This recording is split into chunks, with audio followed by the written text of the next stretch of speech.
요즘 틈새 독서로 제가 소설을 계속 읽고 있잖아요. 이번에는 한국적인 예스러운 분위기를 담은 두 권의 판타지 소설을 읽어보게 되었습니다. 두 책 모두 요괴나 민속적인 요소들이 등장하는 비슷한 결의 이야기였는데요. 재미있었던 건 같은 분위기임에도 불구하고 읽고 나서 남은 질문은 전혀 다른 점이었다는 점입니다. 첫 번째 책에서는 힘들 때 나는 어디로 가는 사람일까? 라는 질문이 남았고요. 두 번째 책에서는 나는 다르다는 이유로 누군가를 밀어낸 적은 없을까라는 질문이 남았습니다. 같은 판타지라는 장르 안에서도 어떤 책은 위로를 이야기하고 어떤 책은 시선에 대해서 이야기하고 있다는 점이 인상적으로 느껴졌습니다. 그래서 이번 영상에서는 이 두 권의 책을 통해 각각 어떤 질문을 던지고 있는지, 그리고 제가 어떤 생각을 함께 하게 되었는지 나눠보려고 합니다. 반갑습니다. 오늘도 성장하는 모임을 하는 동네 언니입니다. 이번에도 역시나 틈새 독서로 여러분들에게 찾아오게 되었습니다. 어떤 책을 읽을까 늘 고민을 하는데요. 인문학 책을 읽을지 아니면 경제학을 읽을지 에세이를 읽을지 고민을 하고 있다가 저는 역시나 틈새 독서다 하면 소설을 읽게 되더라고요. 제가 이전에 틈새 독서를 고르는 기준을 알려드렸는데요. 아무래도 생각 없이 머리를 식힐 수 있는 책을 선호하다 보니까 작정하고 성장할 수 있는 책은 실용서를 선호하게 되고요. 머리를 식힐 수 있는 책은 소설로 손이 가더라고요. 제가 어릴 때 아무래도 소설을 창작했던 반에 있어서 그런지 소설에 몰입하기가 좀 더 쉬웠어요. 그래서 이번에 이 두 권의 책을 읽게 되었는데요. 바로 여러분들에게 소개해 드릴 겁니다. 처음 책으로는 법유진 작가님의 도깨비불 게스트하우스입니다. 2026년 3월 19일에 출간된 신간도서인데요. 책 줄거리와 작가 소개를 해드리자면 언니의 죽음 이후에 주인공은 수상한 게스트하우스를 맡게 됩니다. 그곳은 인간이 아닌 요괴들과 삶과 죽음의 경계에 선 존재들이 머무는 공간인데요. 그들과 함께 살아가면서 관계와 상처, 위로를 배워가는 이야기입니다. 법유진 작가는 청소년과 청년의 감정을 섬세하게 그려내는 소설가인데요. 현실과 판타지를 결합한 이야기를 꾸준히 선보이고 있습니다. 이 책은 펀딩으로 진행되면서 작가님의 캐릭터 굿즈까지 함께 나온 작품이더라고요. 책을 안 읽은 사람에게 줄 수 있는 사색거리가 뭐가 있을지에 대해서 생각을 해봤습니다. 첫 번째는 힘들 때 나는 어디로 갈까입니다. 이 책에 나오는 게스트하우스를 찾는 인물들을 보면요. 대부분 상처나 사연을 가진 상태에서 그곳에 들어오거든요. 단순히 머무는 공간이 아니라 각자가 가지고 있는 감정이나 이야기를 안고 찾아오는 장소처럼 느껴졌습니다. 저도 자연스럽게 이런 생각이 들더라고요. 나는 힘들 때 어디로 가는 사람일까? 누군가를 찾아가는 사람인지, 아니면 혼자만의 시간을 가지는 사람인지, 아니면 그냥 버티는 사람인지. 저는 생각을 해보니까 힘들 때는 제 친가족들에게 가는 편인 것 같습니다.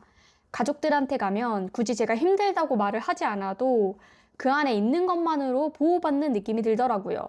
말을 하지 않아도 괜찮고 그냥 그 울타리 안에 있는 것만으로도 보호받는 느낌이 들어서인지 저는 그런 방식으로 저를 회복시키는 사람입니다. 그래서 이 책을 보면서 나에게도 이렇게 돌아갈 수 있다는 공간이 있다는 게 참 감사한 일이라는 생각이 들었습니다.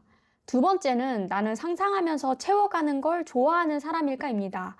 이 책이 민화 기반의 요괴들을 바탕으로 하고 있다 보니까 등장하는 존재들이 우리가 평소에 익숙하게 떠올릴 수 있는 이미지는 아니었습니다. 그래서 읽으면서 정확히 어떤 모습이지? 하고 한 번에 그려지지 않는 순간들이 너무도 많았어요.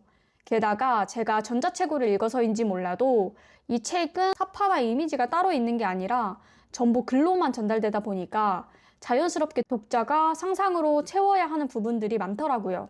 후기들도 막 찾아본 건 아니지만 몇 가지 본 결과로는 그 부분이 아쉽다는 이야기가 있는 걸 보면 실제로 많은 분들이 비슷하게 느끼셨던 것 같습니다. 그래서 저는 읽으면서 문득 이런 생각이 들었는데요.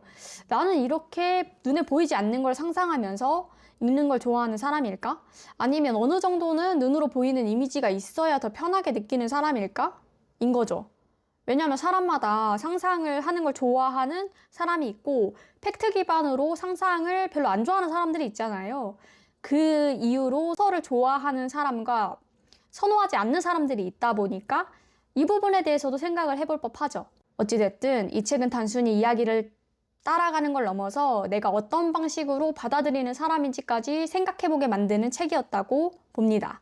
다음으로 넘어가자면 이 책을 읽을 때 어떤 시선으로 읽으면 좋을지에 대한 부분도 생각을 해봤습니다. 이 책은 처음 읽을 때 세계관이나 설정에 대한 설명이 많지 않은 편이라 조금 낯설게 느껴질 수 있는 구조라고 봅니다. 그래서 처음부터 모든 내용을 이해하려고 하기보다는 흐름을 따라가면서 읽는 것이 더 적합한 방식입니다. 특히 이 책은 하나하나를 명확하게 설명해주기보다는 조각처럼 던져주는 방식으로 이야기가 진행되기 때문에 읽으면서 이게 뭘 의미하는 거지? 라는 생각이 들더라도 그 상태로 그냥 두고 넘어가는 게 더 자연스럽지 않았나 싶었습니다. 이야기가 진행될수록 그 조각들이 하나씩 맞춰지는 부분이 있어서 전체 구조가 보이게 되는 방식이라고 저는 해석을 했기 때문에 이해하려고 멈춰서 하나하나 들여다보면서 해석하려기보다는 일단 끝까지 따라가는 시선으로 읽는 것이 이 책을 더 잘 읽는 방법이 아닌가 싶습니다. 그래서 놓치기 쉬운 포인트를 알려드리자면 등장하는 존재들에 대한 부분인데요. 이야기 속에 나오는 요괴들은 단순히 분위기를 만드는 요소가 아니라 한국 전통 설화나 민화에서 가져온 경우가 많기 때문에 겉으로 보이는 모습만으로는 의미가 바로 와닿지 않을 수 있다고 봅니다. 그래서 이 책은 이게 어떤 역할을 하는 존재일까? 라고 보기보다는 왜 이런 존재가 등장했을까? 라는 시선으로 한 번 더 바라보는 것으로 초점을 맞췄습니다. 느낀 점이 있다면요. 이번 책도 노린 건 아니지만 자연스럽게 신간도서를 읽게 되었습니다. 저는 신간도서를 좋아하긴 합니다. 개인적으로 고르면 신간도서더라고요. 예약 발행으로 인해서 영상은 조금 늦게 올라가겠지만 이 책이 출간되고 딱 한 달 정도 지난 시점에 읽게 됐어요. 소재 자체도 굉장히 신선하게 느껴졌고 표지도 너무 예쁘다는 생각이 들었습니다. 어떤 후기에서는 달러구트 꿈 백화점과 비슷하다는 이야기도 있었는데요. 제가 느끼기에는 그 작품은 꿈이라는 주제를 굉장히 디테일하게 풀어낸 작품이기 때문에 이 책이 그 결을 따라가기에는 아직 조금 부족한 부분이 있다고 느껴졌습니다. 오히려 이 작품은 작가님이 좋아하는 오컬트적인 요소가 중심이 되다 보니까 그 부분이 더 강점을 보일 수 있는 분야가 아닐까라는 생각이 들었습니다. 달러구트 꿈백화점이랑은 완전히 다른 결이라서요. 읽는 과정에서는 예스러운 단어나 설정들이 나오면서 이해가 조금 어려운 부분들이 있었고 중간중간 상황 설명이 끊기는 느낌이 있어서 이야기가 뒤로 갈수록 몰입도가 올라가는 느낌이었고 그 과정이 자연스럽다기보다는 다소 급하게 끌어가는 아쉬운 점이 있긴 했었어요. 앞서 말씀드린 것처럼 그럼에도 이 작품이 다루고 있는 소재 자체가 쉽지 않은 주제라고 느꼈고 또 작가님이 좋아하는 분야라는 점에서 이걸 이렇게 풀어낸 것만으로도 충분히 의미가 있다고 생각을 했습니다. 그래서 개인적으로는 이 분야에서는 앞으로 더 잘할 수 있는 작가님이 아닐까라는 생각이 들었고 저는 이 분야를 풀어낼 자신이 없기 때문에 리스펙합니다. 다음 책으로 넘어가도록 하겠습니다. 다음 책으로는 박혜연 작가님의 기기묘묘 방랑길입니다. 도깨비불 게스트하우스와 비슷한 분위기의 책을 선택하고 싶어서 읽게 되었습니다. 책 줄거리와 작가 소개를 하자면 조선시대를 배경으로 인간, 요괴, 저승 존재들이 함께 등장하는 판타지 소설인데요. 이승과 저승의 경계에 있는 길을 따라 다양한 인간들의 사연이 에피소드 형식으로 펼쳐집니다. 각 이야기에서는 삶과 죽음, 인연과 선택에 대한 주제가 중심으로 다뤄집니다. 박혜연 작가님은 이화여자대학교 국어국문학과를 졸업하고 일본 메이지대학 대학원에서 문화를 전공했습니다. 출판사에서 저작권 담당자로 근무한 경험이 있다고 하는데요. 민속적인 요소가 담긴 이야기를 좋아하고 관련 작품들을 집필하고 번역해왔다고 합니다. 책을 안 읽은 사람들에게 줄 수 있는 사색거리에 대해서 생각을 해봤는데요. 사실 민화라는 부분이 가까이 있는 부분은 아니라고 생각을 했지만 책을 안 읽은 사람에게는 더더욱 와닿지가 않잖아요. 조금 더 가볍게 다가갈 수 있고 드릴 수 있는 사색거리가 뭔가에 대해서 생각을 해봤는데 저는 하나의 키워드가 계속 남았습니다. 다름이라는 키워드였는데요. 이야기 속에서는 요괴라는 설정으로 풀어내고 있지만 가만히 보면 결국 우리가 현실에서 마주하는 다른 존재를 바라보는 시선에 대한 이야기라고 느꼈습니다. 그래서 오늘은 이 다름이라는 키워드를 중심으로 몇 가지 질문을 던져보려고 합니다. 첫 번째 질문입니다. 나는 다르다는 이유로 누군가를 멀리한 적이 없을까입니다. 이 책에서 사로라는 인물은 여우의 자식이라는 이유만으로 사람들 사이에서 배척을 당하게 됩니다. 그게 능력이나 행동 때문이 아니라 단순히 다르게 생겼다는 이유 하나로요. 그걸 보면서 저는 자연스럽게 이 질문이 떠올랐습니다. 나는 누군가를 바라볼 때 얼마나 겉모습이나 선입견에 영향을 받고 있는 사람일까?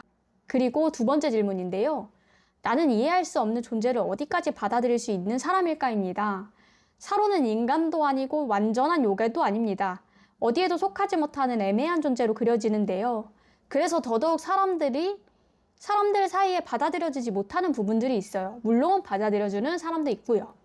이 모습을 보면서 나와 다른 사람을 마주했을 때 이해하려고 하는 사람인지 아니면 그냥 멀리하는 사람인지 스스로를 돌아보게 되었습니다. 사실 그 부분에 대해서도 답은 없다 보니까 그냥 스스로의 생각으로만 한 번쯤 스쳐 지나가는 고민으로 생각을 해보게 되는 거죠. 세 번째 질문인데요. 나는 나의 다름을 드러내고 살아가는 사람일까?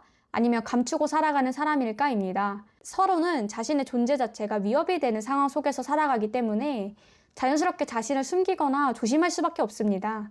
그걸 보면서 저는 제 이야기도 함께 떠올리게 되었는데요. 저는 곱슬머리가 강한 머리입니다. 흑인 곱슬이죠. 그래서 뒷모습이 흔히 말하는 생머리처럼 보이지 않는다는 이유로 그게 참 싫었습니다. 그래서 20대 중반부터는 통가발이나 부분 가발을 쓰면서 제 모습을 감추고 지냈어요. 솔직히 말하면 감췄을 때가 훨씬 더 예쁩니다. 그런데 어느 순간 보니까 가발을 고정하던 부분에 탈모가 생기기 시작하더라고요. 머리를 묶어서 업스타일을 하던 부분은 마치 쥐가 파먹은 것처럼 상해 있더라고요. 그걸 보고 나서 생각이 바뀌었습니다. 그래서 그 이후로는 가발을 모두 버리고 단발이지만 제 머리를 있는 그대로 드러내고 다니기 시작했는데요. 그 전까지는 가려서 더 나아 보이는 것을 아름다움이라고 생각을 했다면 있는 그대로를 받아들이는 것을 기준으로 바꾸게 되었던 것 같습니다. 물론 어릴 때부터 곱슬머리라는 이유로 너무 많은 놀림을 받아왔기 때문에 완전히 아무렇지 않다고 말할 수는 없겠지만 지금은 그걸 웃으면서 받아치고 넘길 수 있을 정도는 됐습니다. 누군가 제 머리를 보고 뭐라고 하면 보태준 거 있어? 돈 줘! 보태줄 거면 돈 줘! 라고 우스갯소리로 넘길 수 있을 정도는 된 거죠. 이 책을 어떤 시선으로 읽으면 좋을지에 대해서도 생각을 해봤는데요. 이 책은 한 번에 이해하려고 하기보다는 흐름을 따라간다는 느낌으로 읽는 게 좋습니다. 아무래도 제가 소설을 주로 읽다 보니까 이 부분에 대한 언급은 참 많이 하는데요.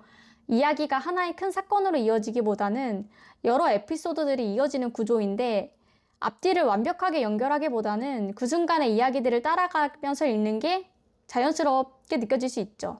아무래도 이 소설 같은 경우는 단락단락 장마다 에피소드가 방랑기로 되어 있어서 오히려 읽기 쉽지 않을까 싶긴 합니다. 또 하나는 정통적인 표현이나 설정을 낯설게 받아들이지 않는 태도입니다. 이 책에서는 민속적인 요소나 익숙하지 않은 개념들이 등장하는데요. 이걸 전부 이해하려고 하기보다는 이런 세계도 있구나 느낌으로 받아들이는 것이 오히려 몰입하는 데 도움이 될 수 있습니다. 놓치기 쉬운 포인트는요. 이 책은 낯선 설정과 전통적인 요소들이 함께 등장하기 때문에 모든 내용을 정확하게 이해하려고 하다 보면 오히려 흐름이 끊깁니다. 몰입감이 떨어진다는 거죠. 그래서 이해하려고 애쓰기보다 흐름을 따라간다는 느낌으로 읽는 것이 더 자연스러울 것 같고요. 또 하나는 각각의 에피소드에 너무 의미 부여하려고 할 필요는 없다고 봅니다. 느낀 점이 있다면 저는 소설을 좋아하는 편이지만 이렇게 판타지가 섞이지만 민화나 사극풍이 강한 장르의 소설을 많이 읽어보는 편은 아닙니다. 그런데 바로 앞전에 도깨비불 게스트하우스를 읽으면서 여러분들께 콘텐츠로 같은 분위기의 책을 이어서 소개해드리면 좋겠다는 생각이 들어서 이 책을 선택하게 되었거든요. 그런데 막상 읽어보니까 이 책은 소설이라기보다는 한 편의 드라마를 보는 느낌이 더 강하게 들었습니다. 읽는 내내 이 주인공은 이 배우가 잘 어울릴 것 같다. 이 장면에서는 이런 CG가 들어가면 좋겠다. 라는 식으로 자연스럽게 영상화가 떠오르더라고요. 오늘 이렇게 두 편의 소설을 여러분들께 소개해드렸습니다. 요즘은 실천 독서와 틈새 독서를 통해 제가 읽고 움직이는 과정을 보여드리고 있는데요. 아무래도 전자책을 많이 활용하다 보니까 이번 달에 읽은 책이 벌써 17권이나 되었더라고요. 저에게 책은 항상 곁에 두고 성장의 요소로 삼는 도구이기 때문에 이렇게 자연스럽게 이어지고 있는 것 같습니다. 그럼 다음 영상에서도 성장하는 모습으로 찾아오도록 하겠습니다. 모두 다음 영상에서 만날게요. 안녕.